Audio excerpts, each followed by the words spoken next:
thought I'd sit in with you and let you know that Sporting Denver are going to take you to Hull and back.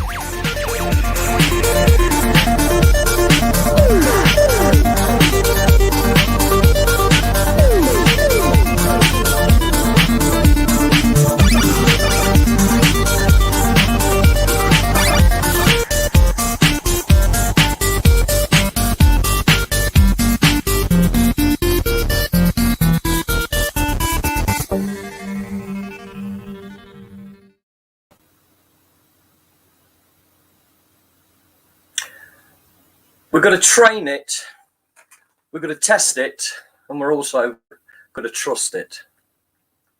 Yes, we are going to Hull and back. We're going to take our elite feet around the world in the next 50 minutes. We're going to drop in first in San Antonio, Texas, to meet our guest today on Sporting Denver, Neil Hull. Neil, welcome to the show, and thanks for dropping in on us. Appreciate it, my friend.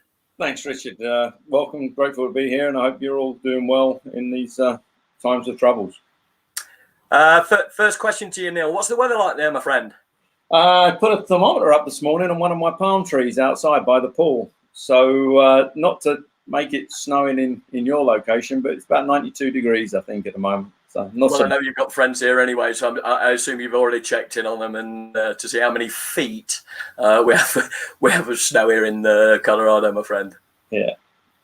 Hey, I'm going to shoot straight on. What motivated you, Neil, to become a coach? It's a great question. I think all my life I've been involved in sport, or I've been working through sport, and through going to school, through playing with friends socially, I eventually joined the army at 16 and tried to look for a vocation in that. It was something that I always wanted to do, always been part of teams, always wanted to be a bigger team. And I joined the Royal Engineers at 16, and we focused on a lot of athletics and sport. And as you may well know, the military is built on sport and sporting teams. Sure. Wars of tomorrow will be fought on the playing fields of today, and all this kind of stuff. And the idea just came through. It was a natural. You were realizing that every Saturday morning you got the morning off to play sport, and every Sunday afternoon Wednesday afternoon you got the afternoon off to play sport. And so when you were a player, it was great. But then you realize, I could be a coach as well. And how can I coach? And I like to teach. I like to be a teacher, and I like to be taught as well. And it sort of emanated from those areas there, to be honest with you, and just being in that environment and a constant environment of learning. You touched on being in service in the military. On behalf of Sporting Denver and myself personally, thank you very much, Neil, for your service. It is appreciated and valued. Thank you, sir.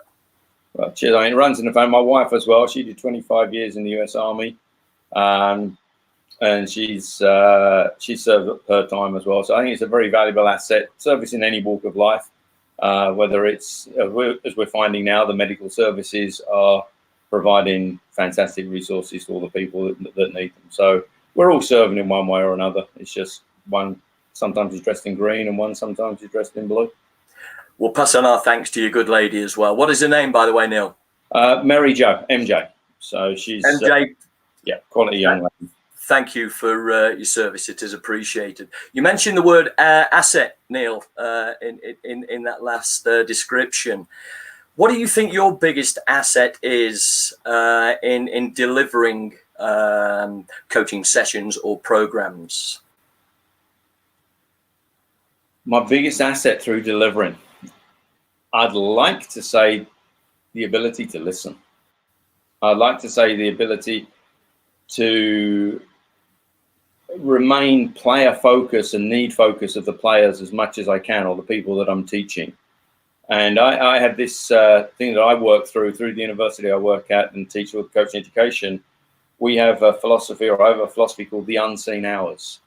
And I think it's the unseen hours that you put in that make you who you are. And nobody knows what you're doing until they know who you are. And so I really believe the unseen hours are the effect that make you that coach. And the caring factor of it as well.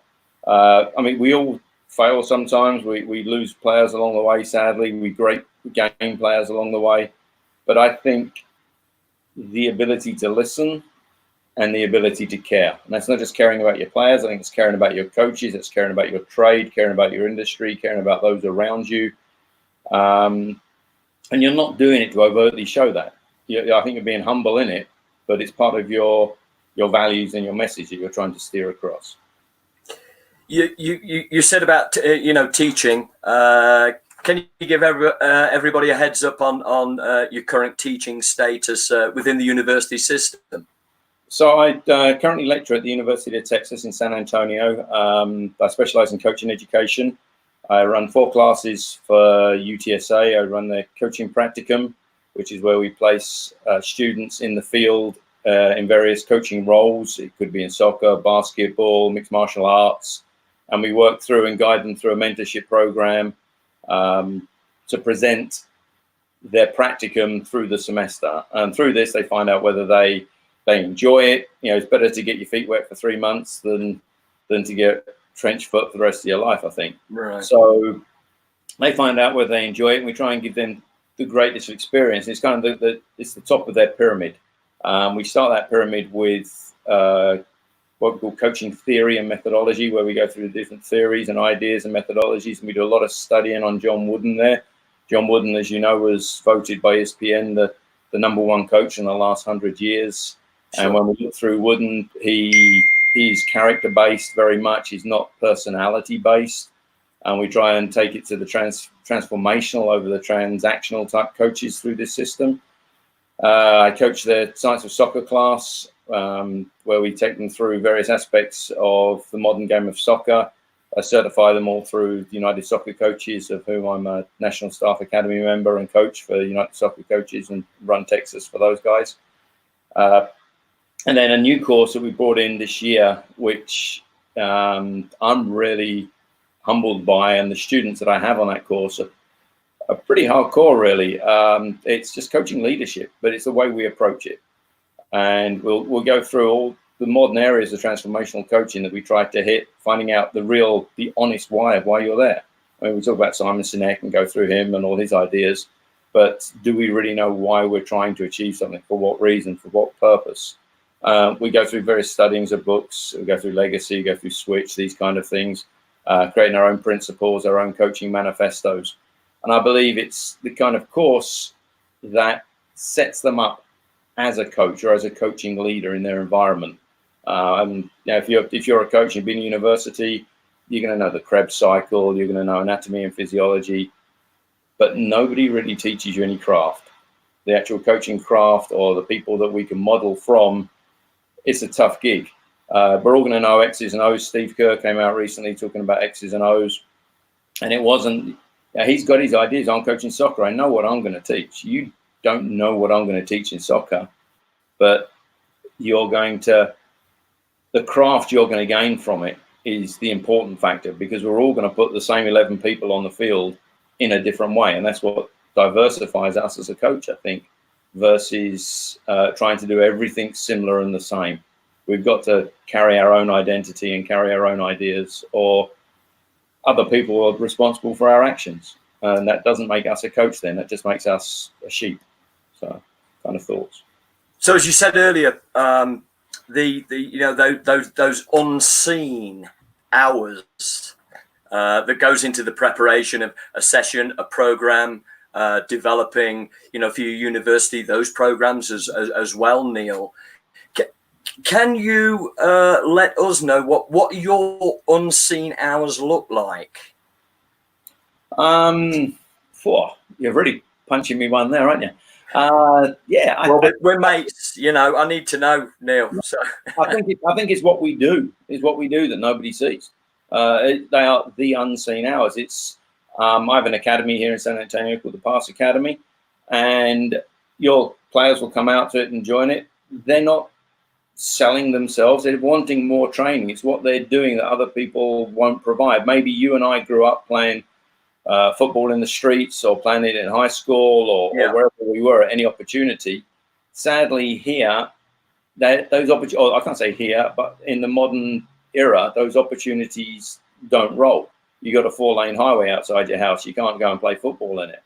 Right. So it's what you're doing when nobody's watching. And so you're going to go and take extra training here. You're going to go out on the field on your own and do something in this modern world of COVID. I mean, all these videos and all these accessibilities and everything that everybody's throwing it out there. I'm thinking, are you throwing it out there for your own self-worth, or are you throwing it out there because the players need it? And I think it's a question we have to ask ourselves. And that motivation is internal.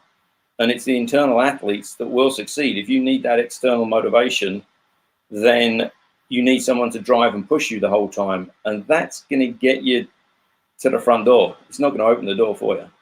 And it's the effort that you put in, the extra book you read, the extra inch you run, the extra lamppost you do on your interval training, the extra hill you choose that you don't need to choose. The ability to take that time when your athlete calls you after 5 o'clock, 6 o'clock on a Sunday night and talk to your athlete. What are you doing that someone isn't doing to try and achieve?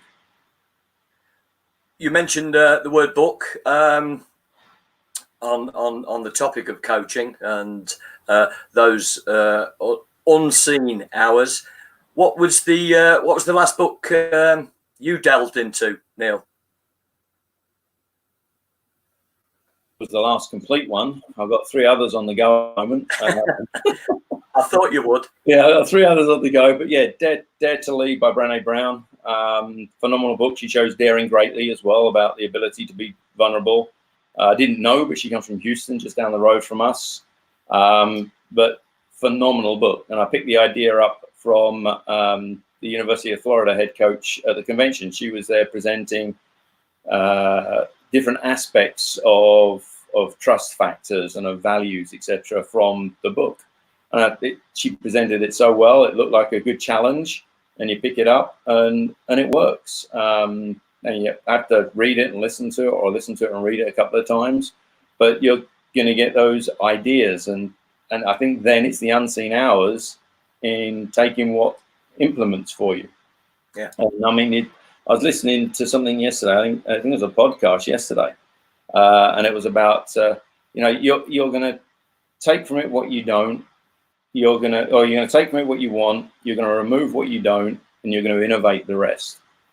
And I think it was a Bruce Lee quote or something, but it's kind of came home, and I'll look and read this book. I'll watch Pep. I'll watch You Train, and I'll think, oh, I like that. That's nice, but that wouldn't work. But then I can step outside the environment, and I could transition what you're doing with a high-level soccer team to a youth team if I can adapt it correctly in the right environment. So, many ways. Can you give me with your PASS Academy, which is I've read quite extensively on that and checked in with a few people, and it's held in very high esteem, Neil, with what you do there. With everything you bring to the table, how do you become unique with the PASS Academy, the elite feat? What makes it stand out above some of the others that we're aware of? What is unique about the PASS Academy, mate? I think the unique factor that we have is its application, and a football's an 11v11 game of keep away, but we can train it in so many different ways. I think it's the ability to create repetition without boredom. When we want to teach something deliberately, and we do a lot of deliberate practice within our academy, when we want to teach something deliberately, we will innovate ideas and replicate ideas through our train it, test it, trust it model. And that model, we're doing the same things each week. We're hitting mastery each week. We're hitting pressure each week. We're hitting transition each week. But then through our model, we remove ourselves as coaches from the equation, and we let the players try and take over, the players to solve their problems.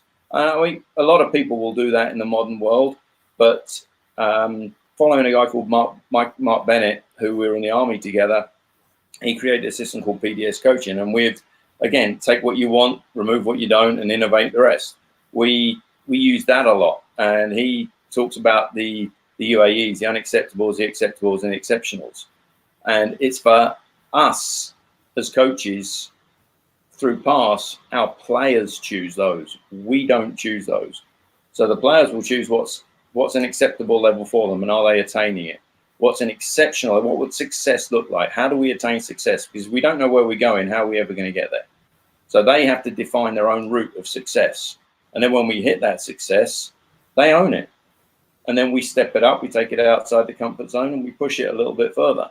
But it works through this methodology that, kind of returning back to the original question, it's the methodology of train it, test it, trust it, that evolves us to be a little bit different, continually putting the players under pressure in very small group environments, and very sort of 2v2, 1v1, often up to 3v3 transitions, a lot of transition and that moment of transition, believing that I personally believe that moment of transition is what's going to advance you from other players.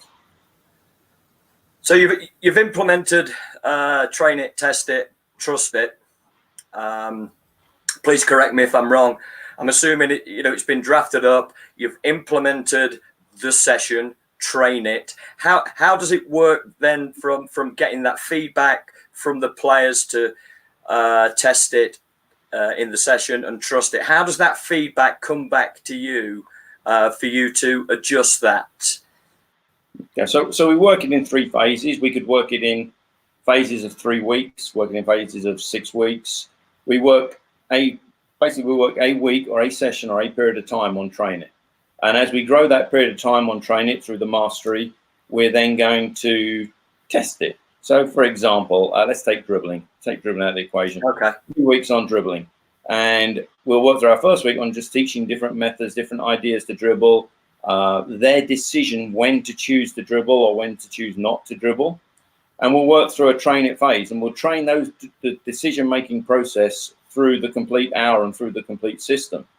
But then within that system, we'll also train it, then we'll test it, and then we'll trust it. So we're continually giving it back to the players within the session and giving them the ownership of the activity within the session.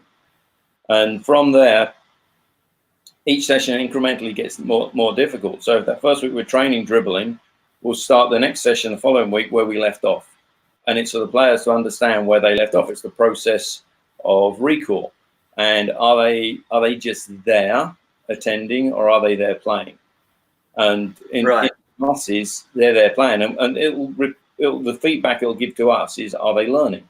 And so if they can come back where they were the previous week, and we can start with very, very little coach direction. As the 3 weeks goes, the coach direction becomes less and less and less, and the player ownership becomes more and more and more. Sure. So we're kind of sliding scale. As in the first week, we're a little bit more deliberate, a little bit tougher. Then it steps out, steps out, it steps out, and then the coach is less involved than he was before, but he'll still manage, not control the session. I still say he'll manage the session, but the players try and lead that session, and that's kind of the way we evolve the system.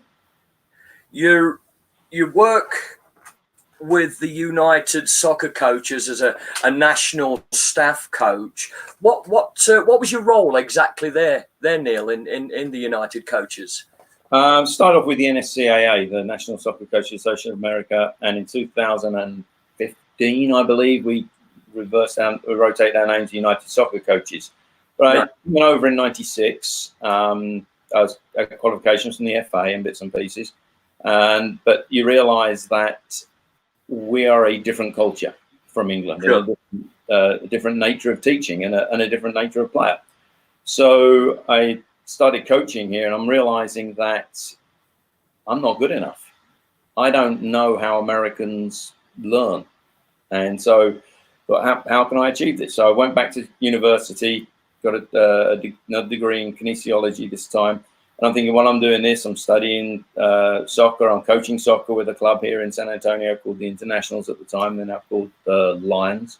Right. And I've got to learn how Americans learn. I can't stay in my culture and my identity if I'm going to teach people from a different culture. So I started going on courses with the USSF, with the NSCAA, and I found the NSCAA to be the more educational-based coach. They were the more caring course in a way, I must say. And I started off with those guys doing their national diploma, advanced national and premier. And I came back I was living in DC at the time, came back from DC to San Antonio, and the opportunity arose to become the state director. So I became state director in about 2005, I think, for the NSCAA as it was.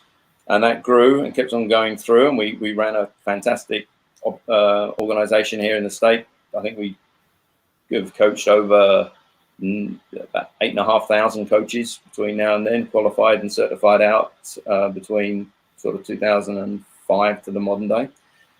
And it just grew. And eventually I was selected by the NSCAA to be one of the national coaches of the year. And I got invited onto the national staff. And it grew from there. Then Ian took over the ship from Jeff, and I was invited out to do some of the conventions, and they worked very well. I was very humbled to do it, and you got to get your message over. But to me, it wasn't the fact that you're working the convention; it was the conversations after that you had with these coaches. Yeah, often in the bar, generally. Yeah, starting early and finishing late, and it got a better conversation as the night went on. And some of that, Neil, is like the unseen work. Those isn't it? Right? Yeah, well, the after hours. I mean, I keep telling my wife I'm off for some hours, and she's saying, "How fluid are they going to be?" And I'm going to say, "Well, quite." Yeah, we're in trouble now, Neil. Yeah, it's quite fluid on lockdown, and so I started doing the bits and pieces of the conventions, and I got the opportunity to represent the NSCAA or the United Soccer Coaches in overseas in the Cayman Islands and places, and coach for them over there, work with the national teams and bits and pieces in those areas. And it's just the opening of doors and the connect. I mean, we talk about coaching is connecting. I don't necessarily think it's X's and O's so much. It's more of that connection, and the X's and O's will come along. But the United Soccer Coach has been very good to me. I've enjoyed them. Ian Barker leads a really good ship there, I believe. Yeah, the convention that we put out works really well, and it's just the continual growth, and I wouldn't say networking, but just the connection and liaison of people. And here in San Antonio, 98% of all the coaches and the clubs respect it and believe in it, and I think it advances many of the coaches and all the respective and separate clubs that we have here as well. I think it's just a great foundation and an educational resource for them. Neil, congratulations, my friend. I didn't know anyway, but thank you for sharing that. You know, being a coach of the year is that's no mean feat, my friend. So you're on the right track. Yeah. Yeah. It's just, what was it that I'm trying to think, John Candy said in Cool Runnings before they were about to take the final, you know, if you weren't good enough before the gold medal, you'll definitely not be good enough afterwards. Quality. Medals and awards are for everybody around you to celebrate. They're not, they're not necessarily for you. But it's nice recognition. It was great recognition. And the people that you're up against, tough ones. Yeah. You mentioned during that time on being part of the national staff coach, you're also involved in the technical side of it as well, Neil, on with the technical structure committee as well. What was the difference between the two roles there, mate? I think the staff coach side, the academy staff coach side of it's more on the I use two big university words here, the andragogy side of it, the on the field, the actual hands-on coaching, the ability to do your X's and O's and teaching your small groups and get all those ideas out at the various levels of classes and various levels of courses. Whereas the national committee is more pedagogy, the actual science behind the courses and why we're doing the courses and how we're going to implement new courses. I think I started on that in 2013 or something. Since we've been United Soccer Coaches, I think it's gone into more of a central foundation within the organisation, but we're still engaged, we're still consulted, we're still spoken to about it, all the guys through the committees and bits and pieces. But yeah, I think the technical committee is more about the growth and development of courses and how we can continually evaluate everything that we do and grow from advanced success and grow from failure, maybe, but to work it through. And then the actual National Academy side of it is very much hands-on field work, the teaching of coaches and getting the message out to the if we're in Texas, you might be out in Midland, out in the middle of nowhere, or you might be one next time in Houston in a massive conurbation. It's just getting it out so that the coaches are taking on board new ideas. But even then, after that, it's not a case of turn up and learn. It's the unseen hours again. It's getting back with those coaches and, are you doing okay? Do you need any more support? Do you need any help? Do you need me to come down and visit you? How are you doing? It's the follow-up factor, the caring factor. It's not the turn up, do the course and run away factor. That's kind of dangerous. Do you think there's actually enough of that, that reconnect from maybe doing a course, a coaching education course? Do you think there's enough coming back to not necessarily, do it again, but put your arm around the shoulder of a coach and give them that support? Do you think we could be doing a little bit more on that side of it? I think there could be more of a mentorship side, and I think if through our club organisations, we run a course called the Director of Coaches Diploma, and it goes into this a lot. Now, a lot of clubs are going to have a Director of Coaching. Right. And whom is that? Is that just the best coach in the club that coaches 4 extra teams so they get paid more money because they're the best one out there? Right. Or is it actually somebody who leads the club? Is it somebody who cares about their coaches, cares about the players, takes on the responsibility of evaluations, of assessments, of accountability? Accountability is accounting for one's ability. And so are these leaders doing that? And I believe in the main they are. Yeah. But then who's mentoring these leaders through? I'm not saying it's me. I'm not saying anything of that kind of stuff. But who's mentoring these leaders, or who do they have as a mentor for them? And I know we have a joint friend in Keith Meyer, who I met him at a Director of Coaching Diploma 5, 6, 7, 8 years ago. And we hit off as friends, never met him before. And suddenly he's a great guy to know, and he's a listener, and he's someone that will help you grow. He'll water your roots without you even knowing it.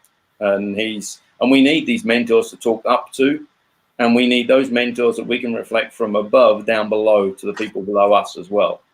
And I really think that's a positive action to have, and a positive friend to have as well. You've touched on Mr. Goldust himself.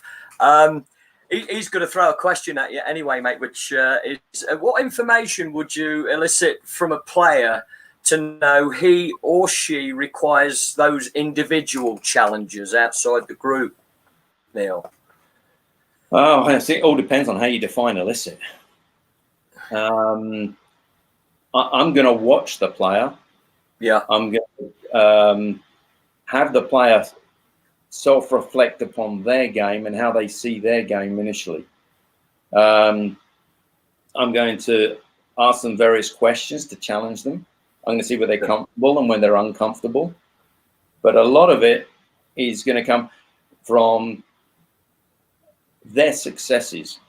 Right. I'm going to try and build on. I'm going to take the 80-20 rule out into the equation. I'm going to work on 80% of my time. I'm going to work on 20% of what they do well, in the theory that all boats float higher on a rising tide. So right. I'm going to find out what they do well, and I'm going to grow that. And then I'm going to add little bits. If they're all, I don't like to say that you have a weak foot. I like to say your other foot. Because as soon as I put that thought in your head, okay, we're going to work on your weak foot today, automatically now we're feeding the negative wolf, aren't we? And once we're doing that, that player's going, I don't want to work on my weak foot. I've got to shoot with my strong foot. It's the only way I can put it in the back of the net. So I've got to kind of take on their successes and let them witness their own success. Because I think that self-efficacy that's going to come into it is huge in a player, because they're doubting themselves. Dare to lead, dare greatly. They're doubting themselves massively. But if you can show them to be a success and you can grow them as being a success, and in the main, be as positive as you can. And if you are going to be negative, you know what? Frame it in a way that can challenge them, not frame it in a way that can destroy them. Sure. And I think that's half of our battle as coaches, is we give that instant feedback without thinking about that feedback. Or parents will see perception of it, and you'll say something to the player. I think Keith even said this. It's not how it's said, it's how it's heard. It's not how it's seen, Sure. it's how it's written. Or it's not Right. how it's how it's seen. And it's, that perception. And I can be talking to a player, and a player can be having the greatest time in the world. He can go home with his parent, and his parent can steer questions and guide questions to that player to get the answer out of that player that the parent wants to hear, because the parent perceived that we weren't doing very well, or another player, or another idea. Right. You've put pen to paper or fingers to keyboard, and you've written some an author. Can you enlighten us what papers you've written and in what concept and sort of what contact you've had from that? I've written 2 books. I've covered 2 books from published through iBooks. One was more of a top 10 activities type book to go through and explain in depth the reasons why you're going to possibly use these activities. I think they're all transition activities. Right. And then another was a compilation of publishings. So one of the biggest soccer journals in the nation here is United Soccer Coaches Coaching Journal, or Soccer Journal. And I've been published in that, honestly, I was just going to say numerous times. I don't know, over the years, 20, 30 times, whatever it might be. Right. And I sort of started reading back on old papers and old publishings. And you've been published in other areas, other soccer journals and blogs and bits and pieces. And I was starting to see a line of thought, a common line of thought through a lot of them. And I thought, how can I work that line of thought to grow? And it's almost like your philosophy. And I think a lot of it, as we get older, as we get younger, we have this philosophy and we have these ideas. And I think they're good ideas, but I think they're stolen. I don't think they're really us. But as you start to get a little bit more experienced, you start to find out what works, what doesn't work, your ideas, your theories. You'll find out different ways, different angles to approach them. Right. And you sort of stick, again, 80-20, you stick to what works. And if it doesn't, you'll try and adapt it. And so a lot of papers have gone over, and I mean, one that I really enjoy, and I really enjoy writing, and I read up and I try to implement and philosophize on it, or implement it through coaching, even in 2v2, is I think what I call the time man. And it's as simple as the player who's in time and space. But when we coach it on the field, what are you looking for? Yes, we're looking to penetrate. Yes, we're looking to rebuild, but we're also looking to reset. And when you're under pressure, or your back's facing the goal, or your head's down, you need to not only create time for yourself to recover, you need to create time for your team to recover. So we work through this idea called the time man. And all it is dropping it deep to the single pivot or the double pivot. And that pivot could be anywhere on the field, from the goalkeeper to the 6 to the 8. It could be anywhere. But you're looking to drop it and play it back out through the time man. And it's quite complex in its idea, but it's very simple in its execution. And then if you're seeing your team getting in trouble, or you need to put advice on the field during a game, and we all will do it. I mean, I'm not talking about joysticking, but we're gonna offer ideas onto the field, and you can transfer a whole 2, 3, 4 training sessions into 2 words. Right. And you just pop on the field. Look, where's your time man? Play your time man. And they'll see that, they'll look up, and then suddenly they've reset. And as they reset, we've got a whole new game growing. And I think I think we spoke off camera on this about my journey hasn't been soccer. My journey's been outside. I've coached soccer, I've coached basketball, I've coached volleyball, I've coached mountaineering, I've coached special forces, I've coached international whitewater kayaking, I've done all sorts. And it's just like, at the moment, the majority of modern coaches, or the strength in modern coaches, is saying to players, do not specialize. go out and play basketball, go out and play soccer, go out and play baseball, go ice skating, definitely do gymnastics. And when you're maybe 14, 15, cool, roll into your chosen sport, take what you want. But up until that point, learn from all these other areas of how ice hockey might teach you to sidestep a lot better than another sport. And I think that's the same in coaching. If we just myopically coach one sport, that's all we end up seeing. And our skills and craft are evolved through the one sport. But if you go into all these different sports, and you look, Pep does it through Barcelona. He did the water polo. He was bringing water polo people. He's bringing all these different kinds of people. We look at Gareth Southgate. Gareth Southgate no longer really, if you follow him, he no longer follows football. He's going through basketball teams. He's going through all the other large or small invasion sports and coming across. We took on, I'm trying to think of Clive Woodward. Clive Woodward came into the English FA from the rugby. Plus the ideas of how to come through. And I think we as coaches, we valuably need to cross over our sporting and our coaching education to understand different roles in our teams. What in pen to paper, fingers to the laptop, out in the trenches, coaching, delivering in the classrooms, teaching, multi-sports. Neil, what has over those many years, what has been your personal biggest challenge involved in those sporting environments?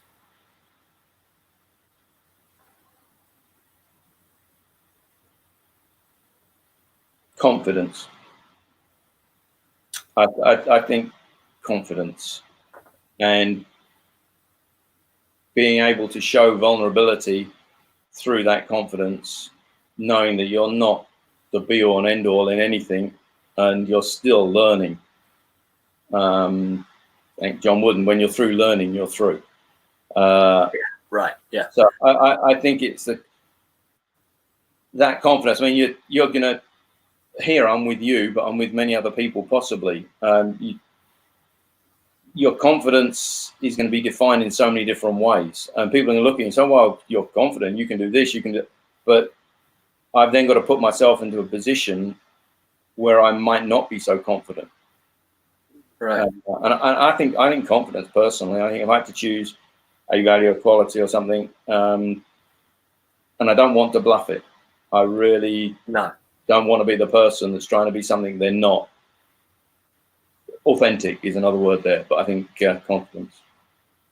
So, touching on that then, Neil, how did you feel? I know, Al, I did when I first went out and did that session. How were you feeling when you first went out there, mate? I've been probably studied for like 3 days to do a 45 minutes. How did you feel walking out there that first time, mate? Right, you want honesty and authenticity? Come on. Right, so I live that session regularly. So just a little bit of background. 2 years ago, I think it was 2 years ago, presented in Chicago with the United Soccer Coaches on playing on the X. And the support, the YouTube is on my YouTube channel of this session, and here we have the session here. And through Pass, I've got a Pass Academy YouTube channel, which you can get loads of our bits and pieces off of, all our training sessions and stuff like that. But I presented this session that you're seeing here, and we started with some ball mastery. We advanced the ball mastery, and we worked it. And I have a really good friend of mine. I have a couple of great friends of mine that coach alongside me. Coach Brian Davis, who runs a club called Alamo City, that's soon to become the Surf here in San Antonio. Okay, yeah. Another really good friend of mine that coaches in the high school world called Barcelona. So I took this session and we practiced it and we worked through it, and I had them assess me and then evaluate me and go through bits and pieces on areas we could work it. And just like you say, that 45 minutes, the planning of it maybe took 3 hours. And then I ran that session with my academy guys and girls. And then I ran it purposely with people I just didn't know. And I wanted to see what it was like. So we got it and we were comfortable. We were good. Well, I thought we were good. And so it turns up on the day and we're out there and I'm watching the session before me, and I think it was someone like Charles Hyman was on in front of me. And he's got these 15-year-old, 16-year-old boys out there. And I'm talking to Brian. I'm saying, Brian, we're gonna kill this. This is going to be a pretty comfortable session with these 15-year-olds. And he's like, yeah, they're good. They're technical. We can really work through this. We can really like polish the idea rather than grow the idea. Because at these conventions and things, you have got no idea of the players you're going to get. And so I got the 15-year-old boys afterwards, and I'm chatting to them and saying, do you understand this? And we went through the whiteboard and we visualized it. We went through the whole session. And then one of the administrators of the convention came up to me and he said, the guy on the other field, he's not comfortable with the players he's got. He wants your players. And I'm like, really? Why? And at that point, I realized possibly being coach of the year once upon a time didn't cut much ice. So I said, okay, fine, give me what you got. And along came these 13-year-old girls from the Chicago Fire who turned out to be fantastic. And they were fantastic in the way that they were raw, and they just wanted to get better and wanted to listen. And so we gave them a little brief on where we were going, and that kind of was the spanner that was thrown at us, the wrench that was thrown at us. And now Brian and I are looking at each other, and I said, bro, we'll just go out there and do what we do. And so we worked on the theory, and I like, when I present on a base like this, I like to do a 2-coach presentation. Whereas one coach, which was in this case, it was Brian, he'd actually do the majority of the coaching on the field. And then all I would be the compere of the field, the facilitator. So I'd explain the reasons why he's doing things, what's happening now in the session, where we're going to advance it, what we would do if this happened, actions on, etc., philosophy, methodologies, all this kind of good stuff. And so we presented that way. And the guy came out, introduced me. Hi, this is Neil, blah, blah, blah, blah, blah. Round of applause. We had like, I don't know, 600-700 people there, round of applause. Great. And like the butterflies had gone. Someone said to me, says, you get butterflies, always teach them to fly in formation and they'll fly away. And they did. And Brian passed me this ball. I think it was Brian that passed me the ball. And I went to trap it, and it went straight under my foot and rolled away. Been there, mate. And he's kept that video, and he's made a GIF of that video. And every time I ball something up or I do something wrong, he just like sends me that picture. And it's like quality. It's living with me permanently. And that was like the moment. It's like, oh, here we go. And it's kind of like the reset point. It was the point, just pick it up and be yourself now and move on. And the session, I thought the session went really well. The girls played really well. The coaches did great, and the session evolved. We got the philosophy, which is that you said a little while ago. What is our philosophy through pass? And we play a lot on what we call the X. We do a lot of dealing with boxes through a methodology that we have called exchange and occupy. So we're continually taking a right wing and rolling the right wing, let's say an 11, rolling the 11 into the 10's position, and the 10 will exchange with the 11. And we're working on these X runs where people will cross over themselves and screen run, rotate hips, rotate eyes. And from that, we create split passes all over the field. So if you learn your timing, your distribution, your movement, and they learn their decision-making process, we can break lines so easy through angled runs. And that's a big part of what we do at Pass. It's a box type system, not rondo necessarily, but it's a very active decision-making process system. And we continually break lines against the flow of play. So although we direct the flow of play going off from right to left, the defense shifts right to left, and then we reverse the play immediately. We have openings that it's like a knife through butter. It really is. And when it gets right, the players can see it, and they're all jumping up and joy and seeing what they're doing. It's really quite pleasant. Neil, you're extremely passionate, of course, about the game, the whole game. And nothing but the game. I'm going to throw at you, mate. Out of everything that you do, from education to writing to designing, the unseen hours, what's your favourite bit, mate? What's the best bit that you like doing in your coaching, teaching profession?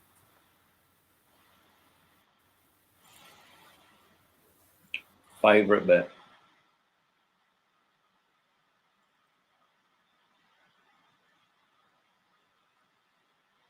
I think seeing the success in other people. I've had recently from the coaching, education, the coaching, and the playing. I've been in the game now 30 odd years over here in the US kind of thing, or maybe not quite that long, or maybe long. I've now have players that are coming back as coaches. Yeah. And I'm seeing their evolving and their involvement and their belief in the system and their belief in what we've done with them coming back around and through, and their trust in myself and the people that we work with. I think it's not my definition of success, but it's one of my biggest smiles. Outside the players achieving their little milestones, inch pebbles, milestones, whatever you want to call it, the players will achieve those the whole time. And that's kind of if I'm shaping the path, that's kind of the little wins that you get along the way. Yeah. I think the biggest part of success for me would be to see the coaches that are coming back, that have been through paths, or the effect and greatness that they're now having on other people. Through past, I've probably had 30 coaches. A lot of them are stuck tight and stuck close. Others will take on information, grow and go, or grow and glow even, and then move on. But they've not really moved on. They're now helping other players in the same guise. And if we did it right and we transform them right, then great. If we're not going to win every time, but if they're out there and they're transacting, then you know what, that's what they want to be. It's not for us to control them. But I think it's in the return of players and the growth in that success. If I'm honest about it, I really do. Yeah. Most rewarding to see that happen. Yeah. You've probably started with them as a player, seen them grow as a player. They've reached their level, their standard of play, and evolved into coaching using the methodologies that you've implemented them in as a player. Yeah. I mean, what in one of my classes, their final exam, if they're watching this, they're going to know what their final exam is. So you're watching, kids, all right, you ready? The final exam in one of my classes is they have to write their coaching obituary and figure that one out. So now they've been with me for 3 months. They've been learning coaching and bits and pieces or leadership. Right. I like that. Now it's their final exam, and they can't fail it unless they just write, "Here lies Neil Hull, 1966 to 2020." That's not going to. Don't do that. But, they've got to write their coaching obituary. And I think that can tell me more about them and who they are, or their journey. And I think it's the journey, because we're all on this journey to match up to actually what they're good at. I don't want to know what they're great and good at. I want to know whom else they're going to make great and good. I can tell you now, in the short period of time that we've actually talked at length, which is for today only, my friend, even though we've exchanged a few things, what I get from listening to you is you give so much accountability, is one of the words you used, responsibility for that player, and in your delivery on the education side, for that coach as well, Neil, to actually be allowed to take ownership of their own development as a player or developing into a coach. And I've personally never heard that so much been pushed right at me. And your methodology with what you have said seems to be a full return, not only on the player but on the coach themselves. That's what I've taken away from our 45-minute talk here. Like everyone that's on the show, Neil, I've got about 300. We'll have to do some unseen hours somewhere, mate. I've got a bottle opener, that one.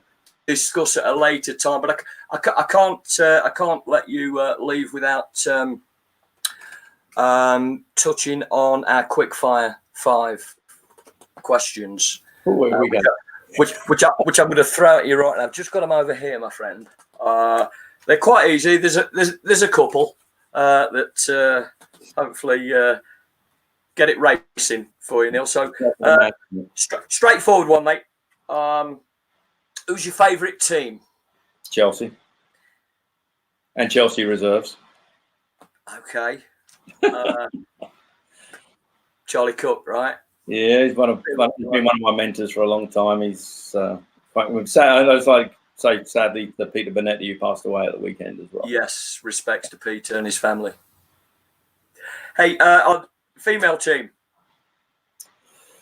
I'd have to say Chelsea ladies, really. But if I'm going US style of things, I'd say the Dash. Just Dash, yeah. Yeah. Okay, for the last decade, Neil, we've had like Messi, Ronaldo. They're the obvious questions. You see it written, you see it spoken. Messi or Ronaldo. The transition now over that past decade. Who do you see as the next, maybe what we're talking about for the future decade, a player or a comparison between, two players? Who do you see to be on their level coming through when Messi and Ronaldo question has gone?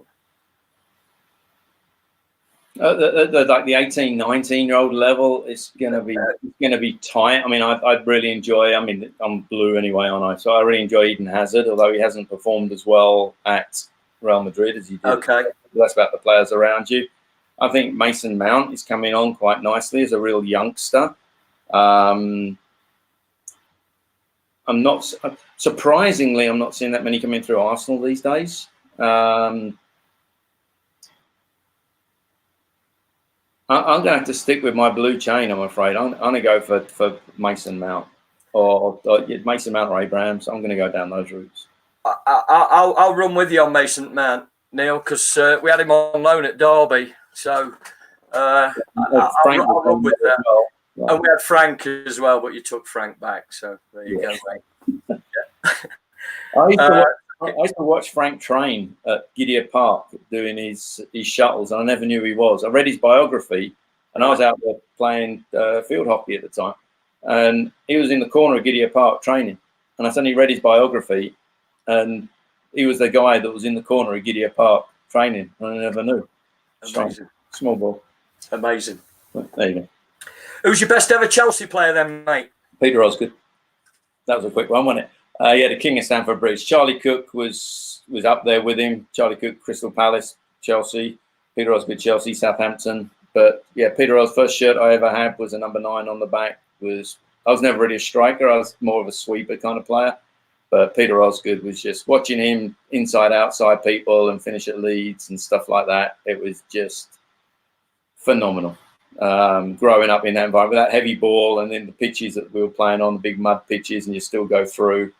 Yeah, he's maybe not one of the best players. He got a couple of caps for England and stuff, but to me, he was the epitome of it, really.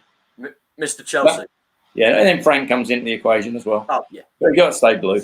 But you're sticking with Ozzy, right? Yeah, Osgood, Peter Osgood. If I have to give my best player of all time, if somebody I want to go out and have a drink with, be Peter Osgood. If you could implement anything of your choice in coach education, what would you put into it? What would you think is the most important thing for implementing a structure in that coach education programs?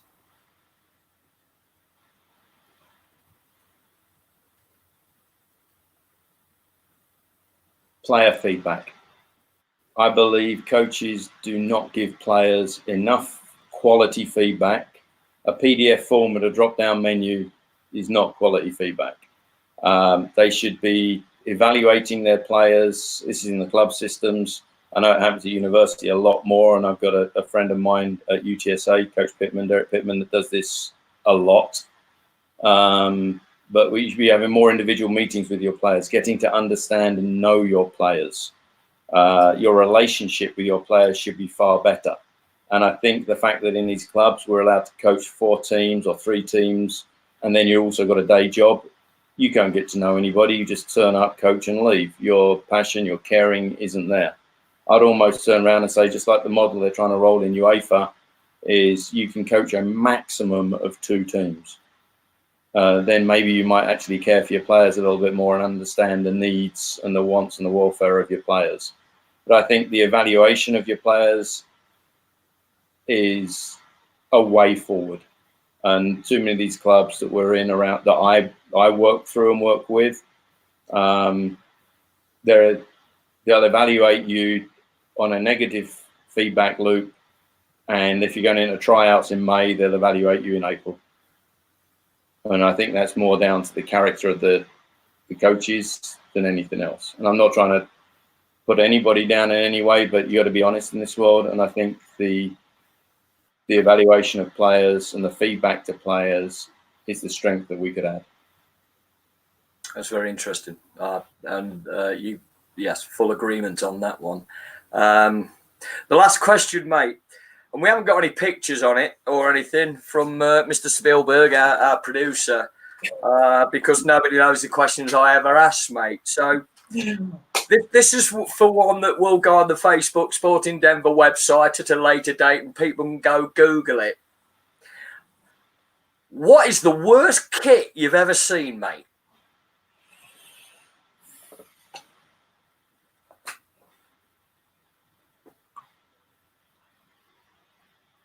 It's got to be the pink Barcelona kit. Oh, right. It's either the pink Barcelona kit. I'm thinking there was a Millwall kit back in the early 80s that was like you'd had 15 beers and a couple of shots afterwards. I'm thinking it might have been Millwall. But I think the pink Barcelona one kind of got me a little bit. And then the Scotland, I think, came out and played in pink as well with their national team. And I'm thinking, how do you get pink out of Scotland? Right. But that you probably do quite easily. But how do you get pink out of Scotland? I think the Scottish national team kit playing in pink. I can understand, maybe if I'm looking at it, Barcelona, maybe pink had part to do with UNICEF and things like that. Great. Yeah. Let's go for the Scottish national team pink kit. That might be the worst one. Right. So, everybody, answer on postcard there to Neil Hall. Can't give us his address there. Leave me well out of that one. Thank you for that. Hey, do you want to just say hi to your two daughters, my friend? Yeah, I'd like to say, first of all, say hello to everybody out there. That I hope you're all doing well in this kind of situation that we're in. I've got family in South Africa, family in England, family here. My two daughters, my firstborn is called Brittany, Britain with a Y. So I won in that one. And then you might be able to guess the name of my second daughter. Her name's Chelsea, and I kind of won in that one. We called her Chelsea Joe. I wanted to call her Chelsea Blue, but my wife won the Joe over the Blue. But that, and then my little boxer dog that I've got that's slowly growing older quickly, her name's Tadger. It's the Scottish connection. Right. Does you get out of close, mate? Yeah, for those that know.